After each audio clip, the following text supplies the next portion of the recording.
नमस्कार दोस्तों, विश्वास एजुकेशन प्राइवेट लिमिटेड में आपका हार्दिक स्वागत है। आज का दिन आपके लिए बहुत ही एक महत्वपूर्ण दिन है, क्योंकि आज आप मुलाकात करने जा रहे हैं विश्वास एजुकेशन प्राइवेट लिमिटेड से सफल हुए स्टेट टैक्स इंस्पेक्टर की परीक्षा में हर्षल गलचार जी से। दोस्तों, ऐसा है कि बाकी दिन तो आप हमसे ही सुनते हैं, लेकिन आज हम ये चाहते हैं कि ज़्यादा से ज़्यादा आपको वक्त मिले एक सेलेक्टेड कैंडिडेट के स्ट्रेटजी को जानने का। वो किस प्रकार से तैयारी करते हैं, किस प्रकार से पढ़ते हैं और आपको ये किस प्रकार का सिलेक्शन दिलाने में आपको मदद कराते हैं। दूसरा दोस्तों कि ये हर्षल जो हैं ये स्टेट टैक्स इंस्पेक्टर की परीक्षा में फाइनली सेलेक्ट हुए हैं। ये जो एडवर्टीजमेंट नंबर आप 109/2020-21 देख रहे हैं, इसमें इनका वेटिंग में 10वां था। 197 मार्क ये पाए थे, मेरिट बहुत ऊपर था, 202 गया था, तो वह वेटिंग क्लियर हुआ और इनका जो है सिलेक्शन हो गया। और इसके साथ साथ इनके पास काफ़ी अनुभव है, क्योंकि ये जीपीएससी का अभी लास्ट जो फाइनल रिजल्ट आया था उसमें भी इंटरव्यू तक पहुँचे थे। प्रीलिम्स इनका हर बार जीपीएससी का निकलता है, डीवाईएसओ का निकलता है। हम जो अच्छे अंक वाले लड़कों का एक बार जो आपको लिस्ट दिखाए थे उसमें हर्षल का भी नाम था। तो अब हम आपका ज़्यादा समय न लेते हुए हम हर्षल जी से ये कहेंगे कि आप आइए कैमरे के सामने और अब आप अपना अमूल्य मार्गदर्शन लड़कों को दीजिए। तो आइए इधर आइए। तो सबसे पहले तो बातचीत में माइक जो है हम लोग आदान प्रदान करते रहेंगे। तो सबसे पहले तो हर्षल जी, आपको इस परीक्षा में सफल होने के लिए आपको बधाई। Thank you sir. अब हम लोग जो है इस कार्यक्रम की शुरुआत करते हैं। हर्षल जी जो हैं इनका डेट ऑफ बर्थ 13 अगस्त 1996 है। ये DDU बैच 2014 से मैकेनिकल इंजीनियरिंग में बीटेक किए हैं और एडवर्टीजमेंट नंबर 109/2020-21 में ये स्टेट टैक्स इंस्पेक्टर की परीक्षा में सफल हुए थे। तो अभी ये वेटिंग फॉर पोस्ट हैं, इंतज़ार कर रहे हैं। तो फ्री टाइम में हम इनको आपके मार्गदर्शन के लिए बुला लिए हैं। तो सबसे पहले हर्षल जी, आप अपने बारे में लड़कों को बैकग्राउंड कि आपका गांव क्या है, कहाँ से आप पढ़ाई किए हैं, क्या आपकी जो है बैकग्राउंड रही, ये पूरा का पूरा एक बार विस्तार से लड़कों को बताएं आप। ધન્યવાદ સર। તો આપ સૌ જાણો છો મારું નામ હર્ષલ ગડચર છે અને જનરલી થ્રુઆઉટ પહેલે બર્થ પ્લેસ ઉપર આવી જાય તો પોરબંદર પ્રોપર મારું ગામ છે અને થ્રુઆઉટ પહેલેથી 1 થી 12 સુધી ગવર્મેન્ટ સ્કૂલમાં જ અને ગુજરાતી મીડિયમમાં જ આપણે એજ્યુકેશન મેં પૂર્ણ કરેલ છે। ત્યારબાદ સાયન્સ બેકગ્રાઉન્ડ હતું તો એન્જિનિયરિંગ કોલેજમાં પર્સન્ટાઇલના હિસાબે મળી ગઈ અને DDUમાંથી નડિયાદ મેકેનિકલમાંથી મેં ગ્રેજ્યુએશન કર્યું 2014માં। 2018માં ગ્રેજ્યુએશન પૂરું કર્યું અને પછી જનરલી બધા જોબ માટે જતા હોય છે, તો મેં પણ પ્લેસમેન્ટમાં બેઠો હતો અને પ્લેસમેન્ટ થયું અને SR પાવર પ્લાન્ટ વાડીનારમાં છે, એમાં 3 મંથ માટે જોબ કરી હતી એઝ એ બોઇલર એન્જિનિયર। ત્યારે ઘણા મિત્રો અમારા જીપીએસસીની પ્રિપેરેશન કરતા હતા અને જીપીએસસીનો માહોલ પણ ત્યારે એવો બધો સારો એવો હતો। અને એક ફ્રેન્ડ, ખાસ મિત્ર છે મારા, જયેશ ડાંગર, એ વિશ્વાસ એજ્યુકેશનમાં જીપીએસસીની પ્રિપેરેશન કરતા, એમની સાથે પરિચય થયો। થોડી ઘણી જીપીએસસી શું છે એની માહિતી મળી, એડમિનિસ્ટ્રેશન શું હોય છે એની માહિતી મળી, કેવી રીતે વર્ક થાય છે, આપણે શું રોલ પ્લે કરી શકીએ છીએ, ઓપોર્ચ્યુનિટી કેવી હોય છે, આગળ જતાં આપણને કયા ફિલ્ડમાં મળે છે, તો એ જનરલી વાત થતી હતી। તો મારું થોડું એટ્રેક્શન જીપીએસસી બાજુ આવ્યું અને પછી હું આવ્યો ગાંધીનગર આવ્યો, સારા ક્લાસીસ ત્યાં છે, શોધ કરી। તો વિશ્વાસ એજ્યુકેશનમાં મેં ડેમો લેક્ચર ભર્યો હતો। ત્યારે 2018માં મેગા લોંગ ટર્મ બેચ ચાલુ થઈ હતી અને એનો ડેમો લેક્ચર ભર્યો હતો, તો એમાં જ એડમિશન લીધું અને પ્રિલિમ આપી હતી, ત્યાંથી જ પ્રિલિમ આવી હતી। પહેલી પ્રિલિમમાં થોડાક માર્કથી રહી ગયો હતો, પછી તૈયારી ચાલુ જ રાખી હતી અને એના પછીની પ્રિલિમ આવી, એમાં પ્રિલિમ ક્લિયર થઈ ગઈ, મેઇન સુધી પહોંચ્યા। એ હતી જાહેરાત નંબર આની પહેલાંની જીપીએસસીમાં। પછી ડીવાયએસઓ હતી, ડીવાયએસઓની પ્રિલિમ ક્લિયર થઈ ગઈ, એસટીએ પ્રિલિમ થઈ ગઈ, પણ મેન્સમાં થોડા માર્કથી રહી જતો હતો। પછી એના પછીની સેકન્ડ જીપીએસસી આવી, એના પહેલાં પીઆઈ આવી, પોલીસ ઇન્સ્પેક્ટરમાં પ્રિલિમ થઈ ગઈ, રનિંગ થઈ ગઈ, મેન્સે થઈ ગઈ, ઇન્ટરવ્યૂ આવ્યું હતું। છેલ્લે ફાઇનલ સિલેક્શનમાં થોડાક માર્કથી રહી ગયો. પછી જીપીએસસી પાછી બીજી આવી, એની પ્રિલિમ આવી, પ્રિલિમ થઈ ગઈ, મેન્સ થઈ ગઈ. હમણાં આવ્યું એમાં થોડા ઇન્ટરવ્યૂમાં થોડા માર્કથી રહી ગયો. આરએફઓમાં પણ પ્રિલિમ, મેન્સ અને ઇન્ટરવ્યૂ હતું, ઇન્ટરવ્યૂમાં 12 માર્ક જેવાથી રહી ગયો. અને ફાઇનલી એસટીઆઈમાં વેઇટિંગ ઓપરેટ થયું તો વેઇટિંગ ખુલી ગયું. અને અત્યારે પાછી જીપીએસસીની પ્રિલિમ છે અને મેન્સની પ્રિપેરેશન ચાલુ છે. आपके पास तो हर्षल जी बहुत अनुभव है, बहुत सारे एग्ज़ाम आप प्रीलिम्स भी क्लियर किए हैं, मेंस भी किए हैं. तो मैं ये चाहता हूँ कि अपना ये जो सेशन है ये केवल एसटीआई पे फोकस ना रहे. आप जो है जीपीएससी क्लास 1-2, क्योंकि आप भी जानते हैं कि मेरा दिल वहीं बसता है, तो अपने जो है जीपीएससी क्लास 1-2 को ध्यान में रखते हुए आप अपना जो भी एक्सपर्ट लड़के को गाइडेंस देना है वो दीजिएगा. तो सबसे पहले आप ये बताइए लड़के को कि प्रीलिम्स की तैयारी, मैं सब्जेक्ट वाइज भी इसके बाद आऊँगा, पहले एक एन ओवरव्यू आप दीजिए कि प्रीलिम्स की तैयारी करने के लिए लड़के को क्या शुरुआत कैसे करना चाहिए. પ્રિલિમ્સ કેવું છે કે પ્રિલિમ્સનો સિલેબસ જીપીએસસી બહાર પાડે છે અને સિલેબસમાં તમે ડિટેલ ટુ ડિટેલ પોઈન્ટ જાઓ તો એ જનરલી પ્રિલિમ્સમાં સિલેબસમાં જેટલું હોય એ બધું અને એની બહારનું પણ વાંચી લેવાનું. અને બેઝિક મટીરિયલથી ચાલુ કરીએ તો જનરલી પ્રિફર કરતા હોય છે જીસીઆરટી, એનસીઆરટી. અને મારું પ્રેફરન્સ તો એવું છે કે મેં સરને ત્યાં ક્લાસ કરેલા છે તો એન્શન્ટ ઇન્ડિયાની જિયોગ્રાફી અને પોલિટી એ 3માં મેં સરની નોટ્સ જ વાંચેલી છે, બીજું કશું નથી વાંચેલું. બાકી ઘણી માર્કેટોમાં બુક પણ સારી આવે છે, એ પ્રિફર કરી શકો તમે પ્રિલિમમાં. કરંટ અફેર્સ ઉપર પણ ભાર આપવાનો, પણ સર કહે કે કરંટ હે ને કરંટ મારતા હે. કરંટ અફેર્સ ઉપર છે ને તમે કેવું છે, એકવાર બેઝિક તમે તૈયાર થઈ ગયું હોય પછી કરંટ ચાલુ કરવાનું તો તમને વધારે સમજાય. તમે પાછળના પેપરના એનાલિસિસ કરો તો ખબર પડે કે કરંટમાં કેવું પૂછાય છે. કરંટ અફેર્સ કેવું હોય કે 40 હાર્ડલી 200 પાના હોય, એમાંથી 40 પત્તાનું જેવું હોય કે જે તમને કામનું હોય છે, અને બાકી બધી અમુક અનરિલેટેડ વાતો હોય છે. તો એ અવોઇડ કેવી રીતે કરવી ને એ પહેલાં ઘાયે નહીં સમજાય. એ તમે થોડું બેઝિક વાંચો પછી ખબર પડે. મેથ્સ ઉપર ઘણા છોકરાઓ નથી ભાર આપતા. જનરલી એવું થાય છે લોકો મેથ્સ અને રિઝનિંગ તો છોડી જ દેતા હોય છે પ્રિલિમમાં. પણ મારો અત્યાર સુધીની મેં જીપીએસસીની બધી પ્રિલિમ તો પાસ કરેલી છે, તો મારો જનરલ વ્યૂ પોઈન્ટ એવો છે કે તમે મેથ્સ અને રિઝનિંગમાં પણ ભાર આપો. GS1 છે, GS1માં તમે મેથ્સ અને રિઝનિંગનો 50 માર્ક હોય, 50 માર્કથી તમે 35 લઈ આવો એટલે તમારો સ્કોર ઓન એન એવરેજ તમે મેરિટ તો ક્લિયર કરી જ જાઓ. એના ઉપર ધ્યાન આપવાનું. કરંટ જનરલી પબ્લિક કેવું કરતી હોય, કરંટ ઉપર ફૂલ ફોકસ કરે, પહેલે દિવસથી કરંટ ઉપર વયા જાય. કરંટ ઉપર ભાર આપવાનો પણ ઓછો. 50 માર્કનું છે, 50 માર્કમાંથી પણ 45 માર્ક જેવું એવું હશે કે જે તમને આવડતું હશે, 5 માર્કનું તો નથી જ આવવાનું. તો એની ઉપર થોડું ઓછું તો નહીં પણ માપમાં ફોકસ આપવાની જરૂર છે. अब सब्जेक्ट वाइज अपने बढ़ते हैं. जो इतिहास है इंक्लूडिंग गुजरात का इतिहास भी, हालांकि अपने क्लास 1-2 और एसटीआई में भारत के इतिहास का वेटेज ज़्यादा है, तो इतिहास के लिए आप लड़के को स्ट्रेटेजी बताइए कि क्या करना चाहिए. ગુજરાતનો ઇતિહાસ છે. ગુજરાતના ઇતિહાસમાં તમે સિલેબસમાં 7, 8 અને 9મો પોઈન્ટ જોશો ને તો એમાં છે કે ગુજરાતના મહત્ત્વના રાજવંશો. પહેલો પોઈન્ટ છે કે ગુજરાત સિંધુ ખીણની સભ્યતા અને ગુજરાત. તો સિંધુ ખીણની સભ્યતા અને ગુજરાતમાં ક્યાં ક્યાં મહત્ત્વના સ્થળો હતા એ જોઈ લેવાનું. ક્યાં ક્યાં સ્થળમાંથી ઉત્ખનન કોણે કરેલું છે, એમાં કઈ કઈ વસ્તુઓ મળેલી છે, અને ખાસ કરીને કઈ નદીઓ છે એની સાથે જીપીએસસી થોડો વધારે લગાવ છે કે એમાંથી એ પૂછતા રહેતા હોય છે. એ પછી ગુજરાતના મહત્ત્વના રાજવંશો છે કે મહત્ત્વના રાજવંશો મૈત્રક છે, સોલંકી છે, વાઘેલા છે, એ બધાને એક તમે જોઈ લો. મરાઠાઓ છે, મરાઠાઓને તમે જોઈ લો. અને મોસ્ટલી 1857 પછીનું, મરાઠાઓથી લઈને 1857 પછીના ઉપર વધારે ફોકસ આપવાનું, કેમ કે એમાંથી 1-2 સવાલ તો હોય જ છે, તે જોઈ લેવાનું. અને આના માટે ઘણી ગ્રંથ નિર્માણની પણ બુક આવતી હોય છે, જીસીઆરટીમાં પણ થોડું આપેલું હોય છે.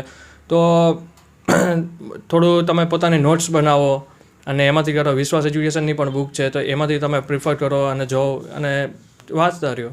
ગુજરાતના ઇતિહાસમાં તો એટલું ઘણું છે. हर्षल जी, सबसे ज़्यादा लड़के कल्चर पार्ट में परेशान होते हैं, तो आपके पास लंबा अनुभव है, आपने कई सारी पुस्तकें पढ़ी भी होंगी, तो खास करके गुजरात के सांस्कृतिक वारसों पर आपका क्या दृष्टिकोण है, बताइए. ગુજરાતનો કલ્ચર તમે જોશો ને, જીપીએસસી 1-2ની વાત કરું તો ટોટલ અરાઉન્ડ 50થી 45 માર્ક જેવું હોય છે.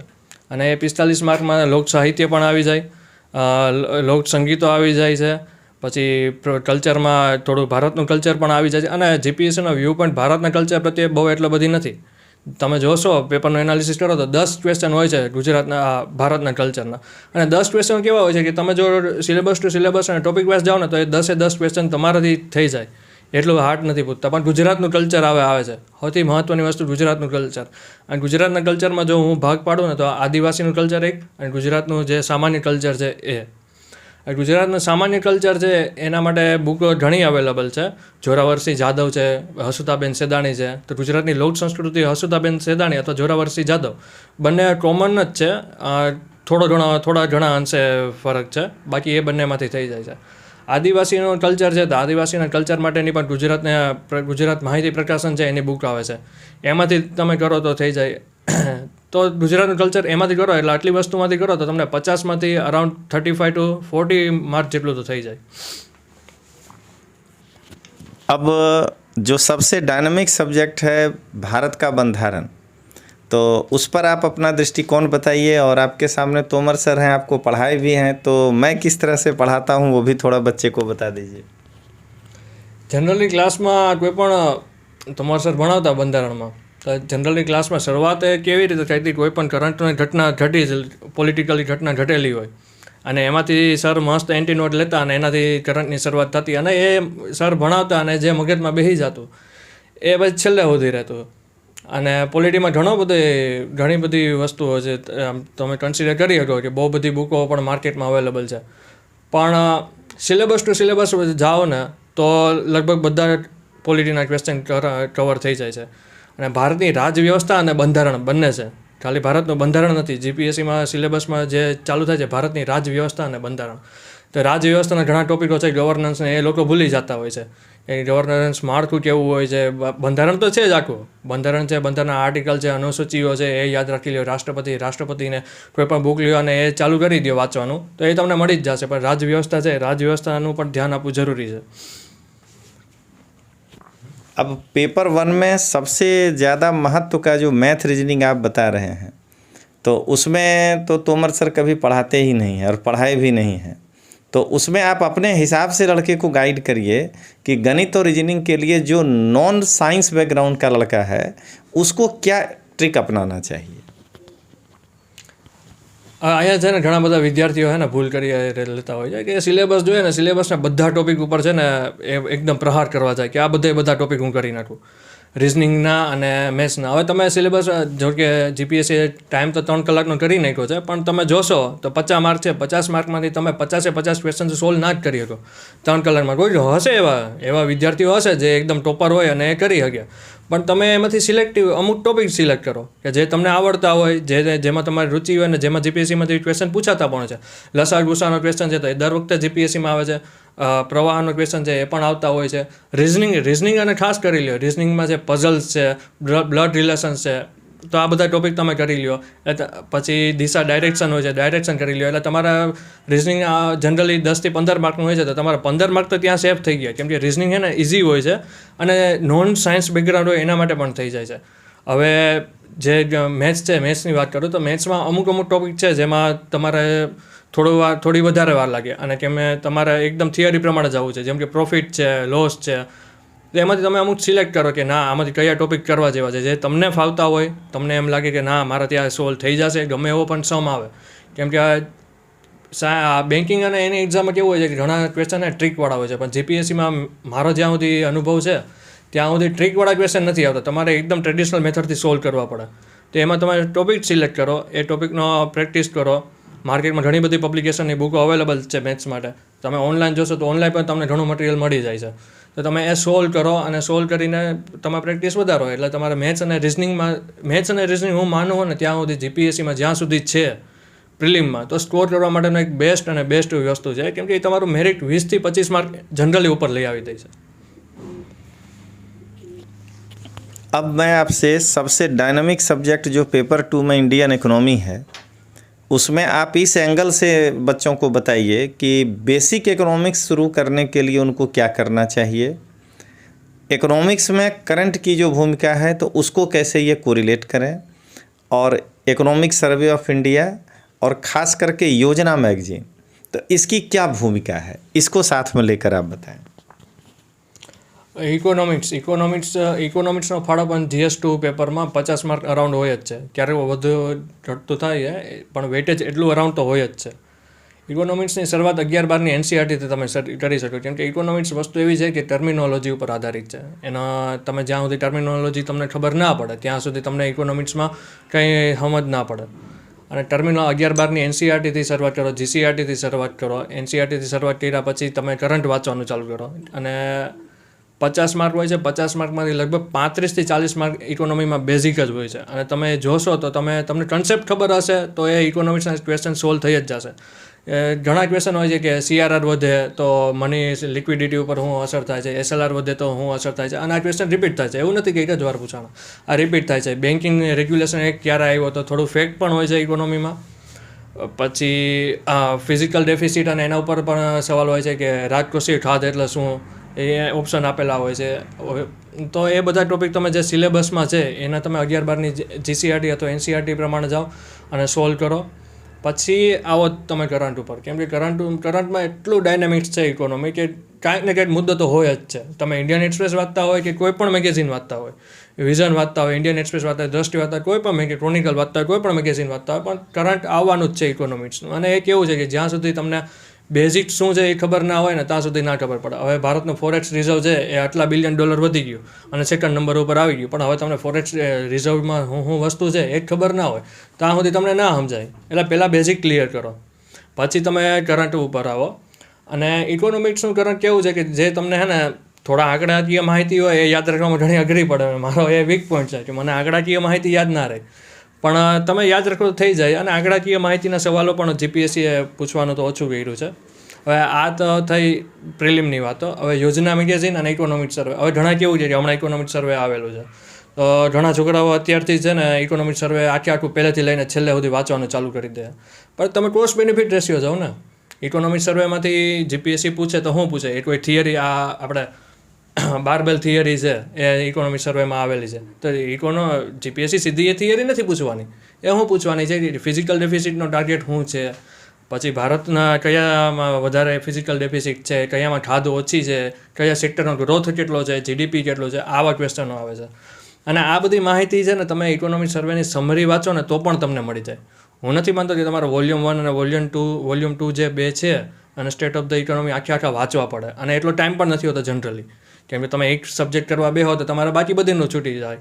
તો એના માટે તમે કોઈ પણ સમરી આવતી હોય, ઘણી ઓનલાઈન સમરી મળી રહી છે, તમે એ સમરી વાંચો. પછી યોજના મેગેઝિન અને ઇકોનોમી. હવે યોજના વસ્તુ કેવી છે કે all over development in the India કેવી રીતે થાય છે, પર્ટિક્યુલર સેક્ટરમાં કેવી રીતે થાય છે, અને કેવી રીતે આટલું અત્યારે એક ડિરેક્શન, જનરલી ઇન્ડિયાની ડિરેક્શન અત્યારે શું છે, કયા સેક્ટરમાં કઈ ડિરેક્શન છે, કઈ ચેલેન્જીસ છે, ઓપોર્ચ્યુનિટી કઈ છે, એ યોજના ઓવરઓલ કન્ડક્ટ કરી લે છે. યોજના મેગેઝિન કેવું છે કે તમારે એક વ્યૂ પોઈન્ટ બાંધે. હવે રૂરલ ડેવલપમેન્ટ છે, રૂરલ ડેવલપમેન્ટમાં આપણને તૈયારી કરતા હોય પણ શું ખબર હોય આપણને કે ના રૂરલ ડેવલપમેન્ટમાં શું હોય કે તો એક ગ્રામ પંચાયત હોય, ગ્રામ પંચાયત GPDP પ્લાન બનાવે, GPDP પ્લાન મંજૂર થાય પછી ફિસ્કલ આવે પછી એ પ્રમાણે બધા નાણાંની વહેંચણી થાય. પણ તમે યોજના મેગેઝિન વાંચો તો એ GPDPમાં શું પડકાર છે, GPDP તો ક્યારનું છે પણ એ શું કામ આટલું સક્સેસફુલ નથી થયું, અને એ GPDP છે તો એમાં ચેલેન્જીસ શું છે. આ યોજના હમણાં લગભગ નવેમ્બરનો ઇસ્યુ હતો, એ જ ફાર્મિંગ ઉપર હતો, એગ્રીકલ્ચર ઉપર હતો. તો એ આખું તમને એક વ્યૂ પોઈન્ટ, બહોળો વ્યૂ પોઈન્ટ બાંધી દે. અને આ બહોળો વ્યૂ પોઈન્ટ ક્યાં કામ લાગે કે જ્યારે કોઈ પણ MCQ તમારી પાસે આવ્યો, હવે તમને ખબર નથી, તમને 4 ઓપ્શન તમને આમ ખબર છે કારણ કે આઈડિયા છે, પણ તમારે એલિમિનેશન કરવાનું હોય. જ્યારે એલિમિનેશન કરવાનું હોય ને ત્યારે તમને આ જે બહોળો વ્યૂ પોઈન્ટ છે ને એ કામ લાગે, કેમ કે 2 ઓપ્શન તો તમને નીકળી જ જાય છે અને 2 વધે છે. એમાં તમારે આ યોજના અને જે બ્રોડ રીડિંગ હોય એ કામમાં લાગે છે. अब इकोनॉमिक्स मान लीजिए हो सकता है किसी लड़के को जमे किसी को नहीं जमे, लेकिन सेकंड पेपर में भूगोल एक स्टैटिक विषय है.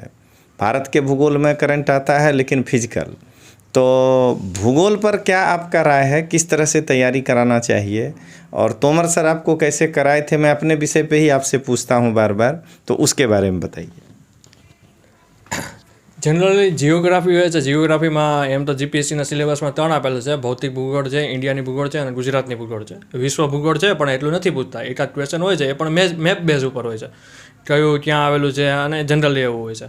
હવે ભૌતિક ભૂગોળ છે, ભૌતિક ભૂગોળના ક્વેશ્ચનો છે 11 અને 12ની NCERT તમે કરી લો એટલે જનરલી લગભગ બધા ક્વેશ્ચન થઈ જાય તમારાથી. પછી મેં તો બધું જનરલી સર ડિટેક્ટ કરાવતા ગયા હતા અને મેં સરની બુક જ પ્રિફર કરી છે અને હું NCERT જોતો રહેતો. પછી ઇન્ડિયન જિયોગ્રાફી છે, આ સૌથી વધારે જો જિયોગ્રાફીમાં કોઈ પણ પોર્શન GPSC પૂછતી હોય છે અને ઇન્ડિયન જિયોગ્રાફી. અને જિયોગ્રાફી વિશે કેવું છે, એકવાર ફેક્ટ તમારા મગજમાં આવી ગયું તો પછી તમારે વાંચવાની જરૂર નથી, તમને ખબર પડી ગઈ એ આન્સર આવી જ જશે. અને જિયોગ્રાફી જનરલી સ્કોર કરવા માટે ઇઝી હોય છે. મારે આ વખતે પેપર 2માં 82 છે તો એ જનરલી જિયોગ્રાફીના હિસાબે, કેમ કે જિયોગ્રાફી એકવાર મસ્ત થઈ ગયું છે એટલે વાંધો નથી આવતો. હવે ફેક્ટ હોય છે, ફેક્ટ ચેન્જ નથી થવાના. હિમાલય ત્યાં છે તો ત્યાં જ રહેવાની, એની ઊંચાઈ 8848 છે એટલી જ રહેવાની છે, એ બદલવાની નથી. એટલે જિયોગ્રાફી હું તો જનરલ પ્રિફર કરું કે GS2માં જિયોગ્રાફી એકદમ સારી રીતે અને એકવાર સરખી રીતે કરી નાખવાનું. પછી ભારતની ભૂગોળ છે, ભારતની ભૂગોળમાં જનરલી સરનો અપ્રોચ એવી રીતે હોય છે કે ભારતનો ભૂસ્થાનથી ચાલુ કરાવે. ભારતનું ક્યાં આવેલું છે, બીજા લોકો ભારતને શું કહેતા, આર્ય પ્રદેશ કયો છે, એ બધું જ્યાંથી ચાલુ કરે. ભારતના અક્ષાંશ અને રેખાંશથી ચાલુ થાય છે. પછી ભારતની ભૌતિક રચના આવે છે, જે પ્રમાણે પાર્ટ પડે છે, મેદાનનો પાર્ટ છે, હિમાલયનો પાર્ટ છે, એવી રીતે છે. અને પછી નદીઓ આવે છે, અપવાતંત્ર આવે છે. અપવાતંત્ર પૂરું થાય પછી બાકીનો જે બધો પોર્શન છે એ આવી જાય છે. તો ભારતની ભૂગોળ ઉપર ખનિજોને જનરલી ઘણા લોકો હોય છે કે જે ખનિજો અને એ બધી વસ્તુઓ પર એને એકદમ પૂરેપૂરું ફોકસ કરી લેતા. પણ તમે એનો જો ને કોસ્ટ બેનિફિટ રેશિયો જો, એક ક્વેશ્ચન આવે છે અને એની સામે તમારે આખું ખનિજો છે એ બધું યાદ રાખવાનું છે. તો એના કરતાં તમે જે એમાંથી વધારે ક્વેશ્ચન આવે છે તો એનું તૈયાર કરવું જોઈએ. પછી આજે ગુજરાતની ભૂગોળ. ગુજરાતની ભૂગોળમાં જનરલી મારો જ્યાં સુધી અનુભવ છે તો મારું માનવું એવું છે કે ગુજરાતની ભૂગોળમાં એ લોકો શું પૂછે છે, તો એ પૂછે છે કે કઈ નદી ક્યાં આવેલી છે, એ નદી ક્યાં મળે છે, કયો પર્વત ક્યાં આવેલો છે, કઈ નદીઓ ક્યાં ક્યાં ભેગી થાય છે, અમુક સ્થળો ક્યાં આવેલા છે. આ બધું ગુજરાતની ભૂગોળમાં આવે. જંગલ વિસ્તાર અને ઘણીવાર એક ક્વેશ્ચન આવી જાય છે, જંગલ વિસ્તારના આવી જાય છે, કેટલું વધારે છે, ક્યાં વધારે છે. અને પછી બીજી ખાસ વસ્તુ ભૂગોળમાં એક ટોપિક છે ભારતનું વસ્તી વિશે.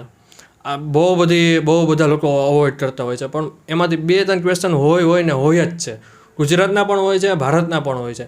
સૌથી વધારે વસ્તી ક્યાં છે, જાતિ પ્રમાણ ક્યાં કેટલું છે, ચડતા ક્રમમાં ગોઠવો, ઉતરતા ક્રમમાં ગોઠવો, આ બધી વસ્તુઓ કરો, આ બધી વસ્તુ કરી લેવી જોઈએ, જેના હિસાબે તમે ડિસેન્ટ સ્કોર કરી શકો. अब आपका बैकग्राउंड साइंस ही रहा इंजीनियरिंग होने के कारण, लेकिन आप ज़रा आर्ट्स के लड़कों को ध्यान में रखते हुए ये बताइए कि साइंस एंड टेक्नोलॉजी जो टॉपिक है उसके लिए उनका क्या अप्रोच होना चाहिए? સાયન્સ એન્ડ ટેકનોલોજી છે ને, એમાં સાયન્સ અને ટેકનોલોજી આ બે વસ્તુ આખી અલગ છે. પણ GPSC જે પૂછે છે ને એ એન્ડમાંથી જ પૂછે છે. સાયન્સ અને ટેકનોલોજી સિવાયનું છે ને એ બધું GPSCમાં આવે. એટલે તમે એકદમ ટેકનિકલ વસ્તુઓ હોય, તમે બરાક મિસાઇલ બનાવી છે તો બરાક મિસાઇલમાં કયું એન્જિન વપરાણું છે, આ શું છે, એને એ બધું નહીં.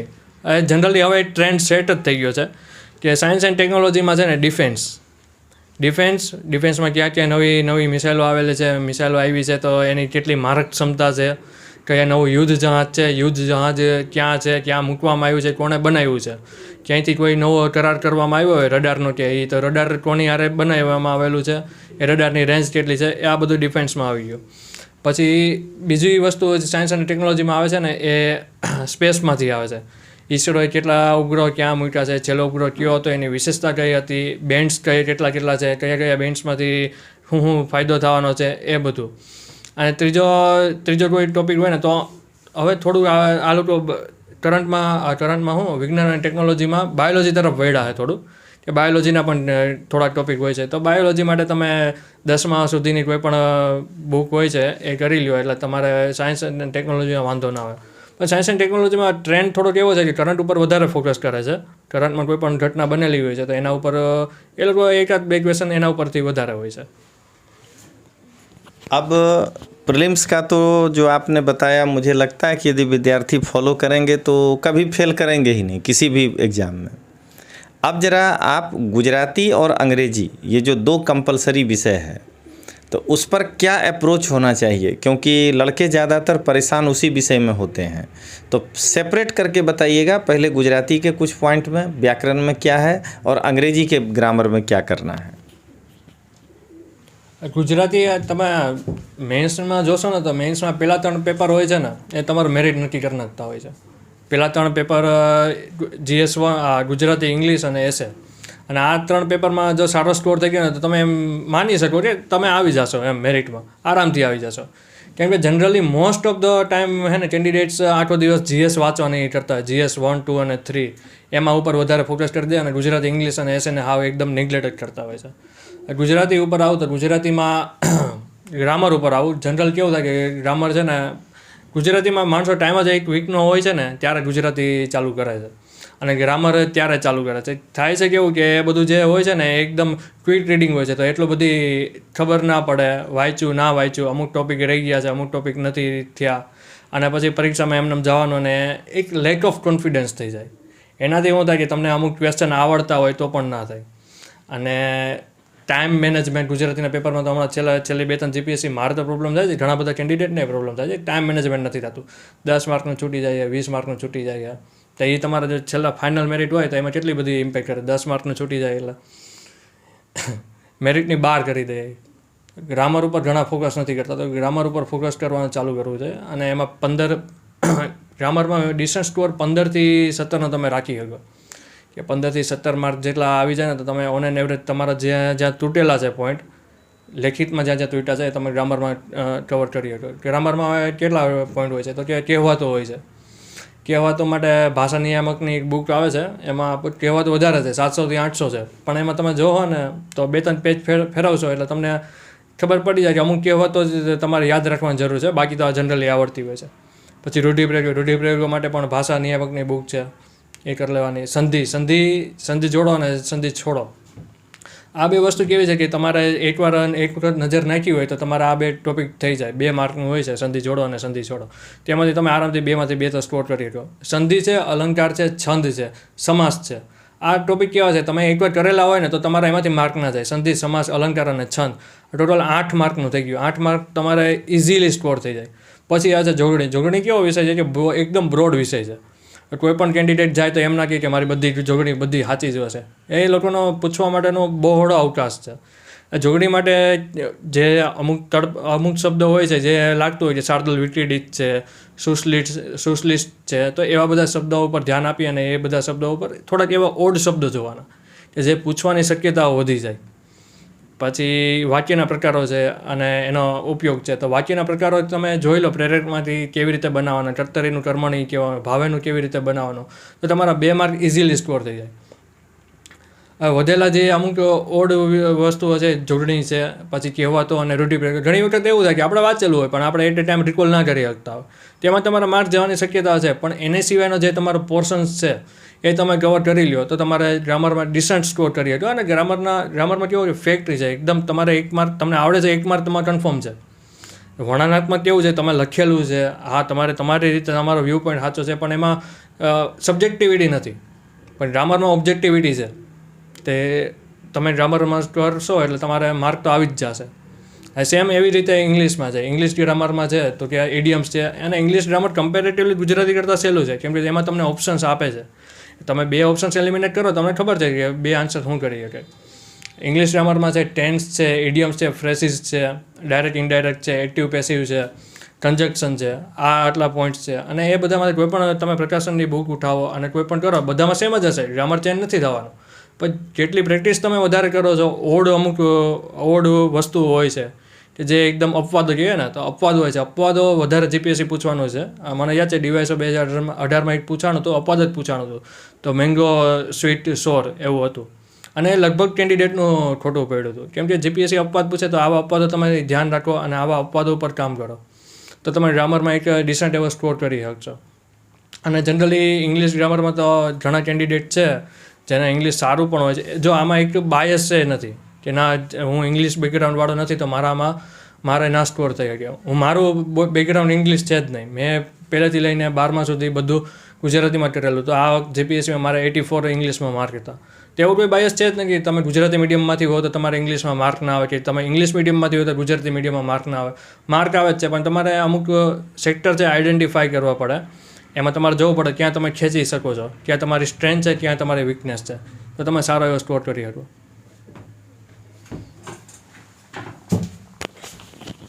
अब एक निबंध का कैसे आउटलाइन तैयार किया जाए, किस तरह से शुरुआत करें, कोटेशन की उसमें क्या भूमिका है, इस पर जो है आप थोड़ा विस्तार से बताइए। फिर जीएस में हम लोग आमने सामने वार्तालाप करेंगे। હવે નિબંધ છે. નિબંધ કેવું છે, essay break you or make you એના જેવું છે. 150 માર્કના ટોટલ 150નું પેપર હોય છે અને 50-50ના 3 એસે હોય છે. હું મારી જીપીએસસીની વાત કરું, મારે પહેલાં 10 નંબરની જાહેરાત હતી. પહેલા એસેમાં 23 છે, બીજા એસેમાં 25 છે અને ત્રીજા એસેમાં 9 માર્ક છે. ખાલી એ 9 માર્કના હિસાબે જ હું મેરિટની બહાર, 9 માર્ક હતા એના હિસાબે જ હું મેરિટની બહાર આવી ગયો. તો એસે કેવું છે, પહેલી સૌથી વસ્તુ તો મેઇન એસેના પેપર માટે છે કે તમારે એસે સિલેક્શન 3 A, B અને C ત્રણેય સેક્શનમાં 3 હોય છે. અને જનરલ કેવું હોય છે કે સી જે સેક્શન હોય છે એમાં ફિલોસોફિકલ એસે આવવાની શક્યતા વધારે હોય છે. પહેલો સેક્શન હોય છે એમાંથી એકાદ કરંટમાં હશે, બીજામાંથી એકાદ કરંટમાં હશે, ત્રીજામાં 3 ફિલોસોફિકલ હશે. આ જીપીએસસીનો જનરલી ટ્રેન્ડ છે. હવે એસેમાં તૈયારી પહેલાં તો સૌથી આવે તો એસેની તૈયારી કેવી રીતે કરવી. એસેની કોઈ પર્ટિક્યુલર તૈયારી એ હું નથી માનતો કે તમારે એવી હોય છે કે ના હવે એસેની તૈયારી. એસે કેવી વસ્તુ કે તમે અત્યાર સુધી તમે જે પણ વાંચ્યું એમાં તમારો વ્યૂ પોઈન્ટ કેવો છે. અને જીપીએસસીમાં તમે જોશો કે જીપીએસસી એસેમાં શું માગે છે તો એમાં પર્ટિક્યુલર લખેલું જ છે કે કેન્ડિડેટ છે એનો વ્યૂ પોઈન્ટ કેવો છે, એ કેટલું વિસ્તારથી એસે સમજાવી શક્યો છે, જોગણીઓની ભૂલ કેવી છે અને પોતાનો મત કેટલી રીતે રજૂ કર્યો છે. ઓરિજિનાલિટી તમે જોશો ને, ઓરિજિનાલિટી કેટલી વધારે છે અને કેવી રીતે બધું રિપ્રેઝન્ટ કર્યું છે, ક્વેશ્ચનની ડિમાન્ડ છે ફૂલફિલ કરી છે કે નહીં, એ બધી વસ્તુઓ એ લોકો ધ્યાનમાં રાખીને માર્ક આપતા હોય છે. હવે એસેમાં જનરલી પહેલાં તો એસે સિલેક્શન ઉપર તમારે હોવું જોઈએ કે એસે સિલેક્શન તમે જોઈ લેવાના. એસેનું પેપર આવશે એટલે તમારે, મારો જનરલ એવું હતું કે પહેલી 5 મિનિટ તો હું એસે સિલેક્શન માટે જ આપતો કે ત્રણેય પહેલાં છે સેક્શન, એમાંથી કયો એસે લખવાના છે એના ઉપર આપી દેતો. એસે એકવાર સિલેક્ટ થઈ જાય પછી એસે સિલેક્શનમાં ધ્યાન રાખવાનું તમે ઇમોશન્સમાં ના આવી જાઓ. ઘણીવાર કેવું થાય કે અમુક આપણે ટોપિક જોઈએ કે ના આ ટોપિક તો મને આવડે છે અને તમે એમ અને અમુક ટોપિક હોય જેમાં તમને લખવાની મજા આવતી હોય, પણ જેમાં તમારી પાસે કન્ટેન્ટ વધારે હોય અને તમને આવડે છે, તમારો નોલેજ હોય, એ ટોપિક ચૂઝ કરવાનો. ઘણા વયા છે કે ના તો ગમતો ટોપિક આવ્યો તો ચાલો એની ઉપર લખી દે, એવું નહીં કરવાનું. પણ જે ટોપિકમાં તમારી પાસે કન્ટેન્ટ વધારે હોય, જેમાં તમારી પાસે અમુક એન્ટી નોટ્સ હોય છે, જેમાં તમારી પાસે અમુક ક્વોટ હોય, જેમાં તમે અમુક ડેટા નાખી શકો, કરંટનો કોઈ પણ મુદ્દો હોય એ તમે રિપ્રેઝન્ટ હરકી રીતે કરી શકો, તો એ એસે સિલેક્શનમાં ધ્યાન આપવાનું. હવે એસે સિલેક્શન એકવાર થઈ જાય પછી એકવાર એની આઉટલાઇન ચાલુ કરી દેવાની. અને જનરલી એસે સ્ટાર્ટ કરવાના ઘણા બધા હોય છે. ઘણા કોઈ એન્ટી નોટથી કરતા હોય છે, ઘણા સ્ટોરીથી કરતા હોય છે, ઘણા કોઈ કરંટના મુદ્દાઓથી કરતા હોય છે, ઘણા કોટથી પણ કરતા હોય છે. તો બધા વેઝ બરાબર છે, તમને જે સુટેબલ લાગે એ વેઝથી ચાલુ કરવાનું. અને એ કોઈ પણ રફ પેજમાં આઉટલાઇન બનાવવાની શરૂઆત કરી નાખવાની કે એસેમાં હું માગે છે. પોલિટિકલી જો જનરલી પ્રેફરન્સ એવું હોય કે હું પહેલાં મુદ્દા સર્જાવ કે ઇતિહાસ જેવો એસે હોય છે ઇતિહાસ ઉપર જાઉં છું. Education policy, new education policy 2020 હતો એ એસે પૂછાણો, તો મારી પાસે એનો એન્ટીનોટ હતો જ કે આપણી શાળાઓ કેવી, ગુરુકુળ સંસ્થાઓથી લઈને અત્યાર સુધીની આપણી શાળાઓનું કેવું છે. હિસ્ટોરિકલ પોઈન્ટ થઈ ગયો, પોલિટિકલ પોઈન્ટ કે અંગ્રેજો આવ્યા પછી આ બધી આ જે શાળાઓને હતી એનું અધઃપતન કેવી રીતે થયું અને કેવી રીતે આખી કોઈ પણ એજ્યુકેશન સિસ્ટમ કેવી રીતે ભાંગી નાખી, પછી એજ્યુકેશન સિસ્ટમની કેવી રીતે જરૂર પડી છે, એજ્યુકેશનનો ઇકોનોમી ઉપર હું. તો આ એક કેવું તમારે એકદમ એક પેજમાં, મેક્સિમમ એક પેજમાં તમારે પતાવી દેવાનું. પછી મેઇન ક્વેશ્ચનની ડિમાન્ડ ઉપર આવી જાય કે ક્વેશ્ચનની ડિમાન્ડ શું છે. ન્યૂ એજ્યુકેશન 2020 પોલિસીથી હું થવાના છે, હાયર એજ્યુકેશનમાં હું પરિવર્તનો છે ને એ એસેનો હતો, મને યાદ છે ત્યાં સુધી. તો એનાથી હાયર એજ્યુકેશનમાં શું થાય ને એ તમારે રિપ્રેઝન્ટ કરવાનું સ્ટાર્ટ કરી દેવાનું. એના માટે તમને પહેલાં તો કોઈ પણ ટોપિકની માહિતી હોવી જોઈએ. જેમ કે ન્યૂ એજ્યુકેશન પોલિસી હતી તેમાં સૌથી પહેલાં તો એનો ઉદ્દેશ્ય શું હતો, એનું સ્પેસિફિકેશન શું છે, એમાં કયા કયા પોઈન્ટ છે, એના પ્રો શું છે, એના કોન શું છે, એ બધું એસેમાં તમારે લખવાનું કે પછી એ બીજા પેરેગ્રાફમાં સમજાઈ દઉં કે એનાથી હાયર એજ્યુકેશનમાં કેવી રીતે ફાયદો થાય. તો જનરલી ક્વેશ્ચનની ડિમાન્ડ ફૂલફિલ કરવાની ટ્રાય કરો. બીજું તો કેવું કે એસેમાં ઘણા છે ને એક પેજ પૂરું થાય તો પણ પેરેગ્રાફ નથી આવતો. અને પેપર ચેકર જનરલ ટેન્ડન્સી એવી હોવી જોઈએ કે પેપર ચેકરની છે ને આંખોને સ્ટ્રેન ના પડે. કેમ જો એની આંખોને સ્ટ્રેન પડે તો આપણા માર્કમાં ફેર પડી જાય. એટલે એની આંખોને સ્ટ્રેન ના પડે એમાં છૂટું લખો, થોડા સુવાચ્ય અક્ષર લખો. સારા અક્ષર નહીં પણ સુવાચ્ય અક્ષર હોય ને, વાંચી શકાય એવા અક્ષરે લખો. વચ્ચે જ્યાં બંધ બેસતા હોય ત્યાં કોટ નાખો. ધરારથી આપણે યાદ રાખીને ગયા એ નાખવાની જરૂર નથી. આપણે જે વાંચીને ગયા એ નહીં, પણ જે કોટ બંધ બેસતો હોય એ કોટ નાખવા.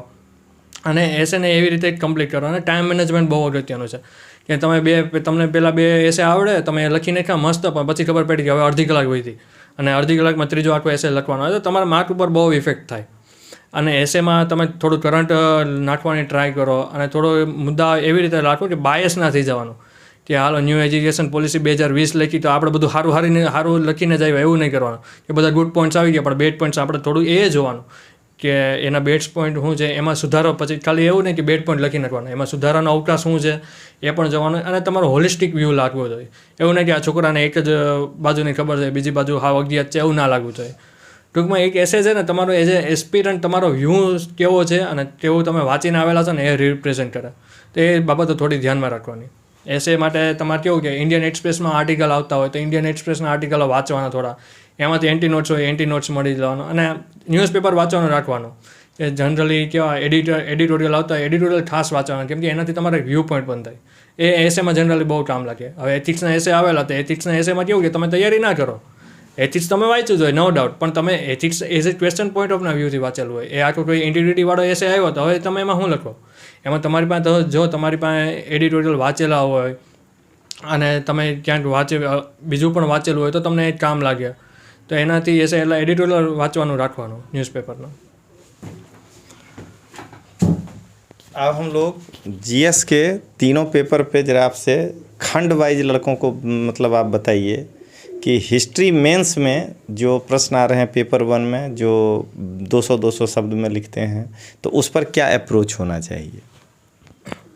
GS1માં હિસ્ટ્રી છે તો 2018ની જીપીએસસી છે, એમાં મને યાદ છે તો 2018ની જીપીએસસીમાં 3 ક્વેશ્ચન એન્શિયન્ટ ઇન્ડિયાના હતા. અને 3 ક્વેશ્ચન એવા હતા કે જોઈને જ પહેલાં તો પેલું થઈ જાય કે એક તો 16 સંસ્કારવાળો ક્વેશ્ચન હતો, બીજો ક્વેશ્ચન હતો આર્યોના નિવાસસ્થાન અંગેનો હતો, અને ત્રીજો ક્વેશ્ચન મને યાદ નથી. હવે આ બધા ક્વેશ્ચનો અમુક જોવો ને તો જ તમને એમ થઈ જાય કે ઓ આ ક્વેશ્ચન તો ક્યાંય વાંચવામાં ન આવે. અને 16 સંસ્કારો જોશો તમે જીસીઆરટી કે એનસીઆરટી બધામાં વાંચો તો તમને ખાલી પેલું જ મળે એમ કે 16 સંસ્કારો છે આર્યોમાં, અને એના વિશે કંઈ વિસ્તારમાં વર્ણન ના હોય. આર્યોના નિવાસસ્થાન વિશે છે તો એમાં પણ તમને એટલી બધી માહિતી એક કોઈ બુકમાં નથી મળેલી.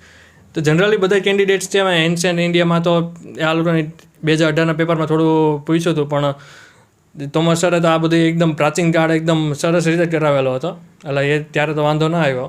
તો હિસ્ટ્રીમાં કેવું ટોટલ 5 ક્વેશ્ચન હોય છે. 5 ક્વેશ્ચનમાં તમે એનાલિસિસ કરો ને તો 3 અથવા 2 ક્વેશ્ચન એન્શિયન્ટ ઇન્ડિયાના હોય જ છે. હવે એન્શિયન્ટ ઇન્ડિયનમાં આ લોકોનું થોડું પેલું ચેન્જ થયું છે કે એકાદો સાઉથમાંથી પૂછે છે અને એકાદો વૈદિકમાંથી પૂછે છે.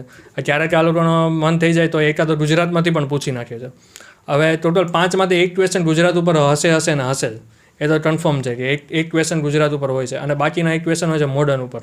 જો કે આ લોકોની જે ડિક્ટેમોઈ છે એ ચેન્જ થતી રહે, કોઈ મેન્ડસ ઓપરેન્ડી નથી, પણ જનરલી આવો અત્યાર સુધીનો રહ્યો છે વ્યૂ પોઈન્ટ.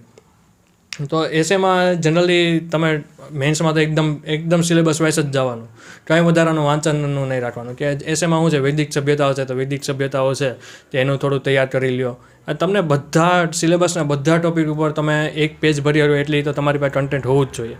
ફેક્ટ્સ હોવા જોઈએ, કોઈ પણ પુસ્તકો છે પુસ્તક હોવું જોઈએ. હવે એન્શિયન્ટ ઇન્ડિયાના ક્વેશ્ચન હોય તો જનરલી હું ચાલુ નથી કરતો કે આ જે છે આની માહિતી ક્યાંથી મળેલી છે, તો કે કાલિદાસના મેઘદૂતમમાં રઘુવંશમમાંથી મળેલી છે, આનાથી ચાલુ તો એક તમારે લાગે કે ના આની પાસે થોડું કન્ટેન્ટ છે.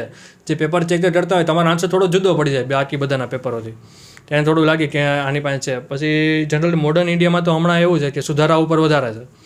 લાસ્ટ જીપીએસસીમાં જ પૂછવામાં આવ્યું હતું કે ભાઈ ગુજરાતના જે બધા અગ્રણી મહિલાઓ હતો એનો સ્વતંત્ર ચળવળમાં કેવો ફાળો હતો, તો એ થોડું તમે ફેક્ટ બેઝ ઉપર પણ થોડું વધારે હોય છે. ક્યારેક એનાલિટિકલ પૂછે મોસ્ટલી ફેક્ટ બેઝ ઉપર હોય. તો સિલેબસના જેટલા પણ પોઈન્ટ છે એના ઉપર તમે 2-3 પેજની નોટ્સ બધા ઉપર તૈયાર કરી લો. તક્ષશિલા, નાલંદા, વલ્લભી છે તો એના ઉપર તમારે નોટ્સ હોવી જોઈએ. ગુજરાતના રાજવંશો છે એના ઉપર હોવી જોઈએ. એનું સ્થાપત્ય શું છે એના ઉપર તમારે માહિતી હોવી જોઈએ. પછી બીજી વસ્તુ હોય છે કે એનો મોડર્ન ઇન્ડિયામાં કે એનો પ્રભાવ છે એની ઉપર માહિતી હોવી જોઈએ.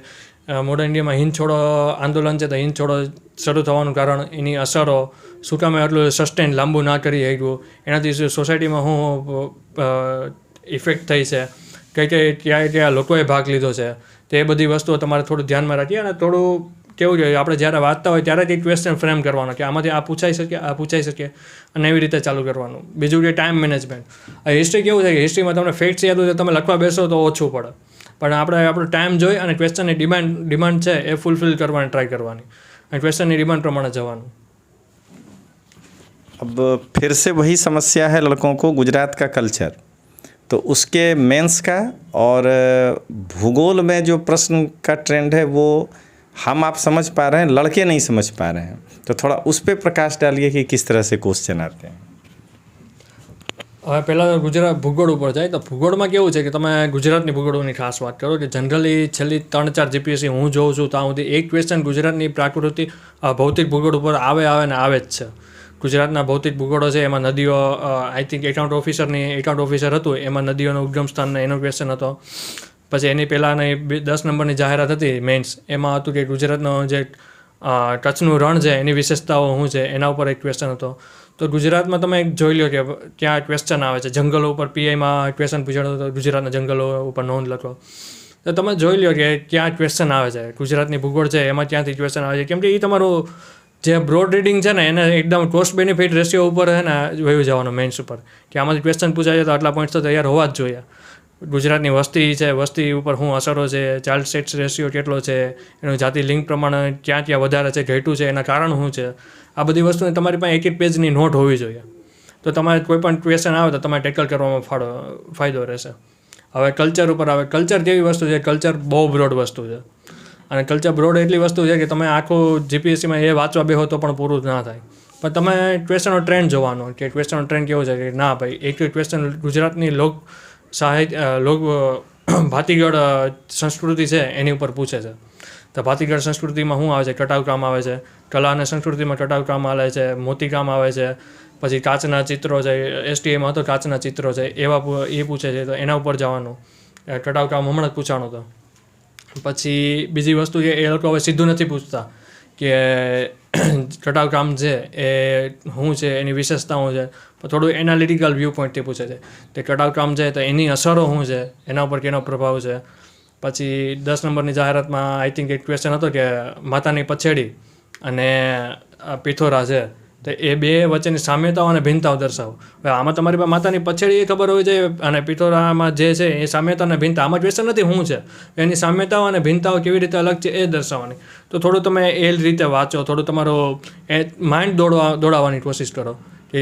અને કેવું છે, તમે અમુક ટોપિક તૈયાર કરી લો ને તો તમારી પાસે એક આન્સર તો તૈયાર જ હોય બધા માટે. અને તમને જો ધારો કે ક્વેશ્ચન ના પણ આવ્યો પણ તો તમે એ આન્સરની આજુબાજુનું તમે કંઈક લખી શકતા હોય, અને એ તમે બહુ સારો સ્કોર ના કરાવી દે પણ ઓન એન एवरेज સુધી તો તમને પહોંચાવી દે. पेपर 2 में इंडियन पॉलिटिकल सिस्टम जो वही संविधान फिर आता है, तो उस पर थोड़ा प्रकाश डालिए. लेकिन मेरा मानना है कि उसके साथ पब्लिक एडमिनिस्ट्रेशन में लड़के का क्या अप्रोच हो, उस पर थोड़ा सा आप प्रकाश डालिए. પહેલાં પબ્લિક એડમિનિસ્ટ્રેશન ઉપર જાય તો પબ્લિક એડમિનિસ્ટ્રેશન એન્ડ ગવર્નન્સ લખેલું, ખાલી પબ્લિક એડમિનિસ્ટ્રેશન નથી. હવે તમે જોશો ને સિલેબસમાં તો પહેલો ટોપિક જ એવો છે જે ખાલી પબ્લિક એડમિનિસ્ટ્રેશન છે, બાકીનું છે એ આખું ગવર્નન્સ આવી જાય. હવે ઘણા પબેડ થઈ જાય એટલે પબેડ આમ થઈ જાય કે ઓ પબેડ છે, ઘણા ઓપ્શનલ મટીરિયલ ફેંદવા માંડતા હોય છે. પણ તમે જો પબ્લિક એડમિનિસ્ટ્રેશનમાં શું છે તો કે મુગલનું છે પબ્લિક એડમિનિસ્ટ્રેશન, મૌર્ય છે, ચાણક્ય છે અને અંગ્રેજોનું છે. આ 3 વસ્તુ ખાલી પબેડમાં છે, બાકીની બધી વસ્તુઓ ગવર્નન્સમાં છે. આ ગવર્નન્સની વસ્તુ ક્યાંથી તૈયાર કરવી? તો ગવર્નન્સની વસ્તુઓ તૈયાર કરવા માટે ઘણું બધું મટીરિયલ મળે જ છે ઓનલાઈન, અને તમે જાશો તો એકદમ દરિયો છે, ખૂટશે નહીં.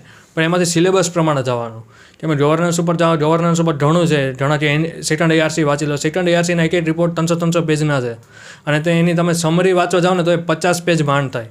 50 પેજ બધા માટે વાંચવી એ કોસ્ટ બેનિફિટ રેશિયો ઓછો છે. એના કરતાં તમે શું કરો, અમુક રિપોર્ટ જે છે, ચોથો રિપોર્ટ છે એથિક્સ એન્ડ ગવર્નન્સ છે, એ સોશિયલ કેપિટલ છે, એ રિપોર્ટ વાંચવાનો રાખવો. ગવર્નન્સમાં માર્ક સ્કોર કરવાને એ મારા મત પ્રમાણે ઇઝી છે, કેમ કે ગવર્નન્સમાં અમુક માળખું ફિક્સ જ હોય છે. શું પૂછે એ તો ઈ ગવર્નન્સ હોય છે, ઈ ગવર્નન્સ રિલેટેડ કોઈ પણ હોય છે, એની શું થયું છે. પછી મિનિમમ ગવર્મેન્ટ અને મેક્સિમમ ગવર્નન્સ ઉપર હોય છે, એના આજુબાજુનો કોઈ પણ ક્વેશ્ચન હોય જ છે દર વખતે. એક આરટીઆઈને લગતો ક્વેશ્ચન હોય છે. આરટીઆઈ છે તો આરટીઆઈ 2005 એકદમ તૈયાર કરી લ્યો. એમાં કયા કયા પ્રોવિઝન્સ છે, આરટીઆઈનો સેક્શન 4 શું છે, સેક્શન 8 શું છે, ક્યાં ક્યાં એક્ઝેમ્પશન આપેલા છે, સુપ્રીમ કોર્ટે આરટીઆઈમાં કયા કયા ચુકાદાઓ આપેલા છે, અને આ અમુક વેલ્યુ એડિશન આવે. જેમ કે આ ચુકાદાઓને છે ને આ વેલ્યુ એડિશનના પોઈન્ટ છે, એ તમારે એકદમ બેઝિક થઈ ગયું અને પછી કરો. આ કેવું છે કે તમે મોટી વસ્તુઓ છોડી નાની વસ્તુઓ પકડવા બેસો ને એના જેવું થાય. આ બધી વસ્તુ એકદમ છેલ્લે કરવાની. એ તમને ક્યાં કરે હેલ્પ? કોઈ પણ કન્ક્લુઝન કરવાના ઘણા હમણાં ટ્રેન્ડ બની ગયો કે કન્ક્લુઝન છે ને SDGથી જ પતાવવાના. બધામાં ગમે એવું ક્વેશ્ચન આવે પણ એસડીજી નાખીને કન્ક્લુઝન પતાવી દે. પણ તમારી પાસે કોઈ અલગ પોઈન્ટ હોય જે બંધ બેસતો હોય એ નાખો તો તમારે એક વધારે ઇફેક્ટ પડે. તો આ થઈ ગવર્નન્સની વાત. હવે પોલિટીમાં ઘણી વખત લોકો ખાલી વિઝન જ વાંચતા હોય છે. વિઝનનો જે કરંટ અફેર્સ આવતા હોય એ જ વાંચતા હોય છે. પણ પોલિટીમાં લાસ્ટ ટાઈમની જીપીએસસીમાં જોયેલો તો ડિલિમિટેશન કમિશન છે, પછી નાગરિકતા છોડવાની રીતો છે, એકદમ બેઝિક ક્વેશ્ચન પૂછ્યા છે જે ફેક્ટ બેઝ છે. જો તમને ફેક્ટ ખબર હોય તો એ ક્વેશ્ચન થાય છે. એની પહેલાંની જીપીએસસીમાં ક્વેશ્ચન હતો કે કયા પ્રકારના બિલો પસાર થાય છે. એની પહેલાં ડીવાયસો 2018માં ક્વેશ્ચન હતો કે કયા પ્રાઇવેટ બિલો રજૂ કરેલા છે. તો આ બધા ક્વેશ્ચનો છે એ તમારે એકદમ બેઝિક ખબર હોય તો જ થાય. પછી એસટીએમાં ક્વેશ્ચન હતો કે સુપ્રીમ કોર્ટના જજ છે એને હટાવવા માટેની રીત. આ કેવાય એકદમ બેઝિક થઈ ગયા. તો પહેલાં તમે બેઝિક તૈયાર કરો.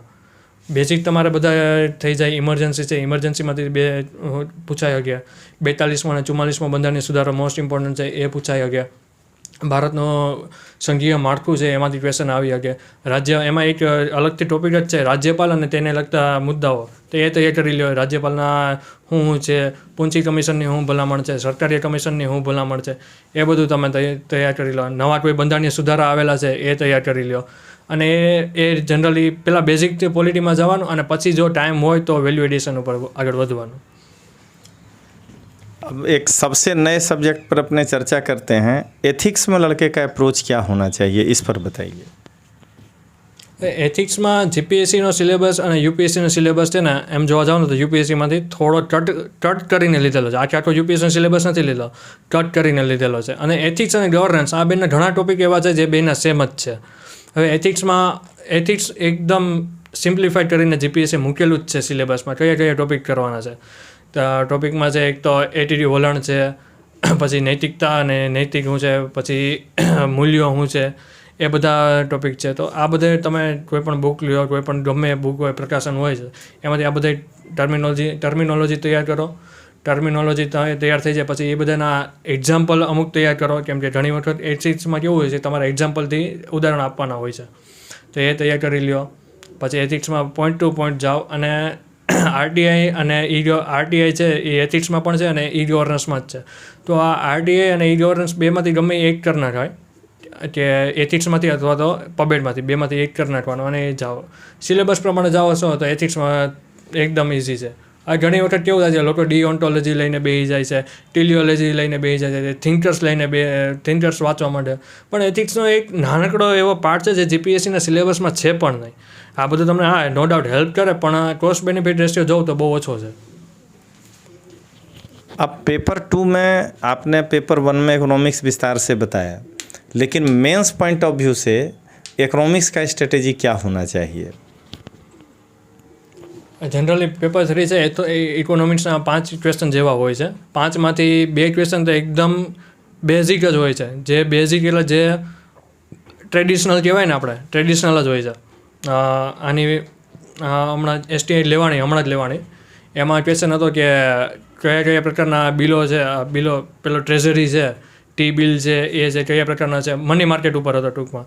મની માર્કેટ છે એના ઉપર હોય છે. તો બેઝિક એકદમ વ્યવસ્થિત તૈયાર કરી નાખવું. કોઈ પણ પ્રકાશન છે એનું બુક લઈ લો, એમાંથી સિલેબસ પ્રમાણે જાઓ અને સિલેબસ પ્રમાણે તમે તૈયાર કરી લો કે તમને બેઝિક તો ખબર હોય. પછી એના ફાયદાઓ ગેરફાયદાઓ ખબર હોય. પછી એમાં નવું શું થયેલું છે એ ખબર હોય.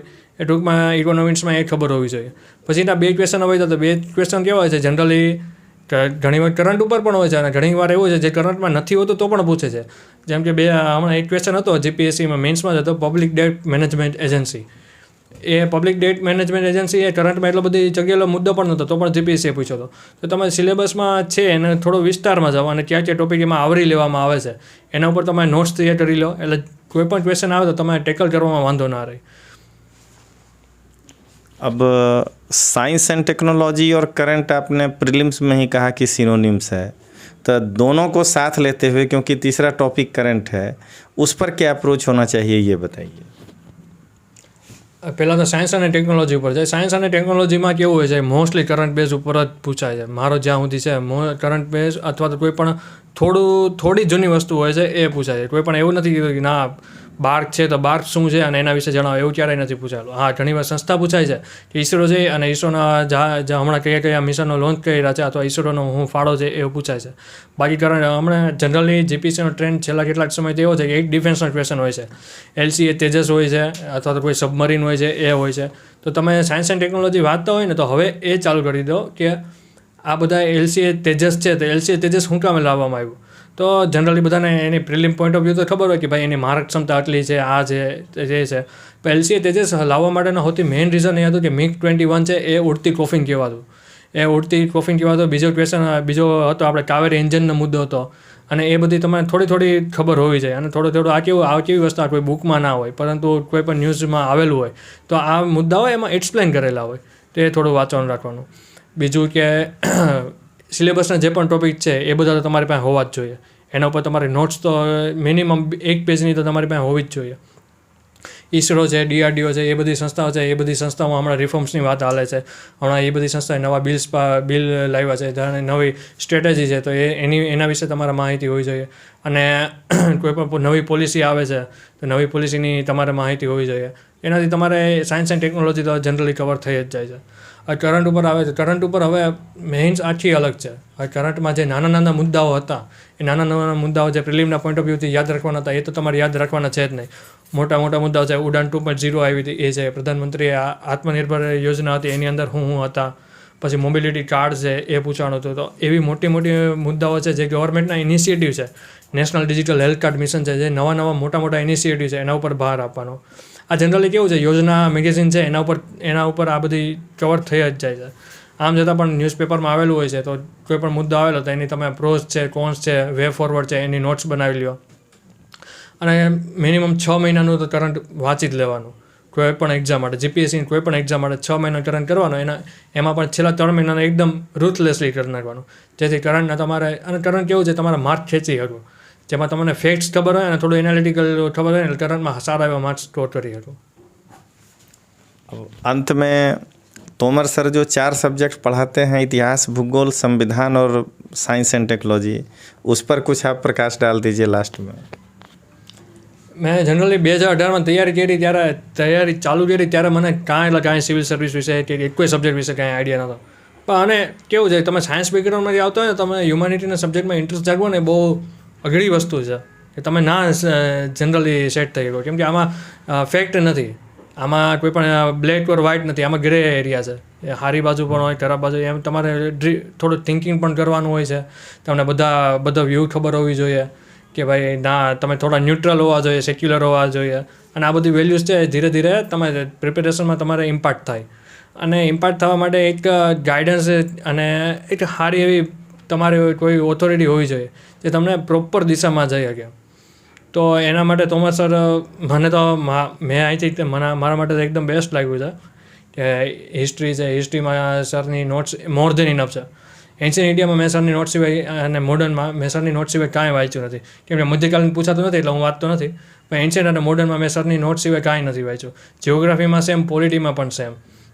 આ બધી વસ્તુ. અને સાયન્સ એન્ડ ટેકનોલોજીમાં એન્ડ છે એ બધું સર કવર કરાવી જ દે છે.